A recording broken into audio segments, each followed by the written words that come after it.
Hello there. How would your life change if you woke up this morning and find that someone had deposited $9 million in your bank account? How would that affect you? How would your mind shift if next week, just like that, you attracted 1,000 new clients into your business? 1,000. What would your life be like if, bang, just like that, you realized you had the energy of a 20-year-old? How would your mind shift if Mensa recognized you as the smartest person on the planet? They're good questions, aren't they? Well, let me tell you something.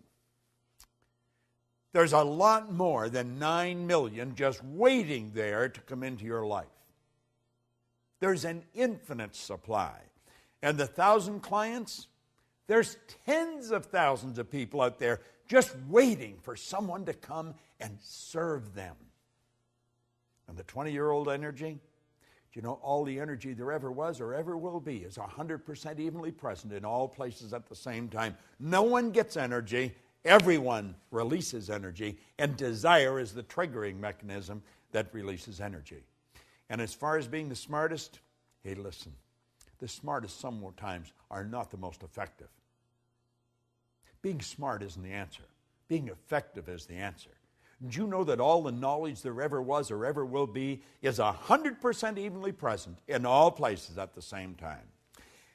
I'm Bob Proctor, and I want to talk to you about the law of supply as we're going through and giving you an overview in this video series of the laws, those 11 lost laws. Supply is one of them. Do you know, Halliwell said that man's never satisfied, never satisfied. The fact is deplored by many, but God did not intend man to be forever satisfied. You see, dissatisfaction is actually a creative state. That's right. There's a lot of people that mix up satisfaction and happiness. You can be very happy and very dissatisfied. I am never satisfied with the results that we get in our company, any of the companies that we have. I'm happy with them, but never satisfied. See, dissatisfaction is a creative state. Yeah, it was dissatisfaction that led to the incandescent light. Edison just got sick and tired of dealing with a wax candle or a kerosene lamp. You see?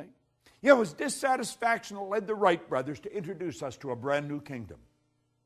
Yeah, it was dissatisfaction that took Edwy Hillary right to the top of the world. It was dissatisfaction that caused John Kennedy to make a statement that we would be on the moon in this decade. He said that way back in the 60s. Now, I hope you are dissatisfied. And if you're not, well, I'm going to say a quiet prayer for you. See, we believe, therefore, that it is right and good for people to seek to gratify all pure desires and ambitions. Now, I know there's a lot of people that don't agree with that, but they don't agree with a lot of things.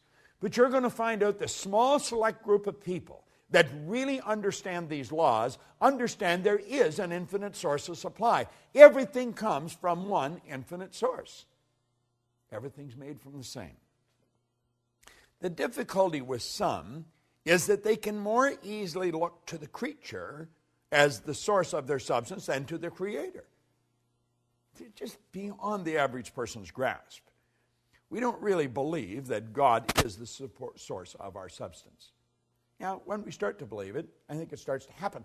Let me share something with you that I read a long time ago. Dr. Wernher von Braun was one of the greatest scientists that ever lived. He's considered by many as the father of the space program. Think about this for a moment.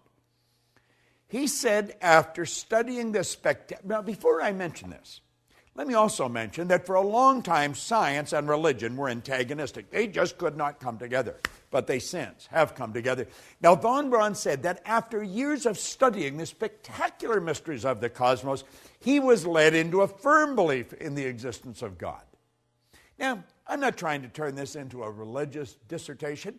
I am just mentioning my own personal belief after studying these laws for very close to 50 years. I see the law as the uniform and orderly method of the omnipotent God. A law is something that happens every time with every person everywhere. And everyone that has accomplished anything will be quick to tell you this. See, as we look back, everybody loves a dead genius. They really do. But you know, all of these great geniuses from history that we look at, they weren't considered geniuses when they were alive. The Wright brothers were considered real heretics. They really were. See, the people that made it happen, they were out of the box. They weren't ordinary thinkers. But they understood that there was this governing process called the law. You see, before we're able to believe in abundance of good, we've got to then see and enjoy that everything comes from one infinite source of supply. And when we really understand that, everything is going to change direction for us. Nothing can be made from something any more than something can be made from nothing. But where does water come from? Let's give it some thought.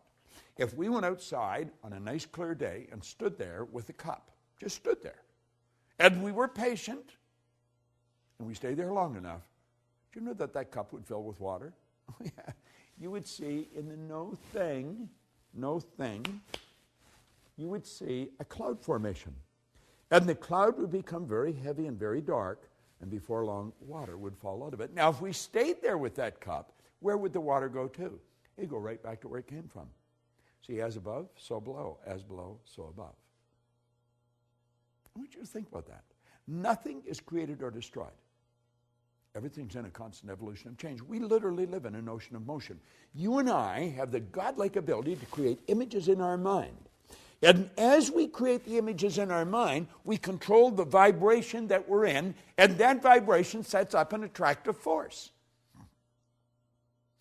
In the seminars that I conduct, I hold up a little acorn sometimes that comes from a giant oak tree.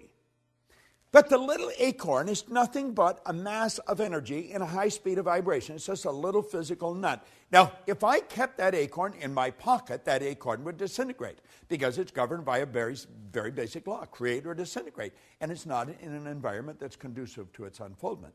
But let's suppose I take and I plant that acorn in the earth. Do you know that there's particles of earth that are in harmonious vibration with that little mass of energy that we call an acorn?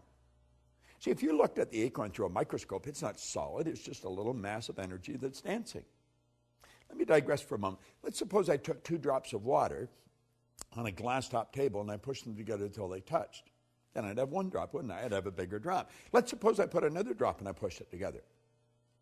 Now, what do you think the odds are of me separating that one little drop, the one little puddle, I guess I could say, back into the same 3 little mass of molecules, the same 3 dots? You know it's not going to happen. You know, what God hath joined together gives it new meaning, doesn't it? Well, you see, there's particles of energy that's jammed right up against the acorn in the earth that don't vibrate in harmony with the acorn. But there's particles of energy that do vibrate in harmony with the acorn, and the acorn's like a magnetic force, and if you could see it with the naked eye, you would see little particles of energy marching just like obedient soldiers right towards the acorn. And as they touch the acorn like that, like the 2 drops of water, they become one with the acorn. And this process is continuous. It's continuous. And the only particles of energy that the acorn can attract are the particles that vibrate in harmony with it. They're on a frequency. And the acorn keeps attracting and keeps expanding. And the shoots come out of the bottom, and then it breaks through the earth, and it attracts from the atmosphere as well as from the earth. And before long, you'll see a giant oak tree. All by attraction. It's all energy moving. There's one source of supply, just one. Well, do you know that you are attracting to you right now from an infinite source? Now, if you're holding thoughts of lack and limitation, that's what you're going to attract. The universe, by law, can only give you what you put in the order for. What are you putting in the order for? We talked in a previous video about thinking. There's a law of thinking. Well, as you think, you attract. So think about it. What have you put in order for? What are you attracting? Everything comes from one infinite source. You might say, well, I don't really understand that. Then just take my word for it, because I do understand it. And if you study it for a while, you're going to start to understand it. Like Solomon said, in all you're getting, get understanding. Well, let's understand where everything does come from. There's no lack. There's no limitation.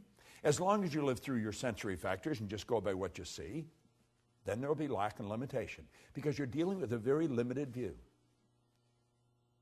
But when you start dealing with the God's eye view, you see things from a much higher level. There's no lack and no limitation.